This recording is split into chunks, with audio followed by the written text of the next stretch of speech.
Question है, निम्नलिखित में से कौन सी लड़ाई और उसका परिणाम सही संगत है? तालीकोटा का युद्ध, विजयनगर का पतन, तराइन का युद्ध, दिल्ली सल्तनत की स्थापना, प्लासी का युद्ध, बंगाल की आर्थिक लूट का प्रारंभ। देखिए, तालीकोटा की लड़ाई 23 जनवरी 1565 को जिसमें एक तरफ विजयनगर साम्राज्य और दूसरी तरफ दक्कन सल्तनत, जिसमें बीजापुर, बीदर, अहमदनगर और गोलकुंडा का गठबंधन था। विजयनगर की तरफ से युद्ध का नेतृत्व राम राय कर रहा था, जो सदाशिव राय का मंत्री था, और सारी वास्तविक शक्ति उसी के अंदर निहित थी, उसी के हाथों में थी। इसमें विजयनगर बुरी तरह से पराजित हुआ और वहीं से विजयनगर के पतन की शुरुआत हुई। देखिए, तालीकोटा के युद्ध को राक्षसी तंगड़ी का युद्ध या बन्नी हट्टी का युद्ध भी कहते हैं।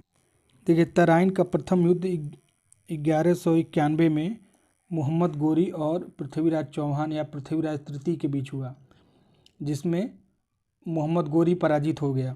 फिर द्वितीय युद्ध 1192 में हुआ, ये भी मोहम्मद गोरी और पृथ्वीराज चौहान के बीच हुआ, जिसमें पृथ्वीराज चौहान बुरी तरह पराजित हो गया, जिससे उत्तर भारत में मुस्लिम सत्ता का दौर शुरू हो गया। लेकिन दिल्ली सल्तनत की स्थापना 1206 में हुई। इस तरह दूसरा गलत हो जाएगा, पहला सही हो जाएगा। देखिए, प्लासी का युद्ध ये बंगाल के नवाब सिराजुद्दौला 1757 में बंगाल के नवाब सिराजुद्दौला और अंग्रेज़ों के बीच हुआ, जिसमें सिराजुद्दौला पूरी तरह से पराजित हुआ। इसमें नवाब की सेना का नेतृत्व मीर जाफ़र कर रहा था।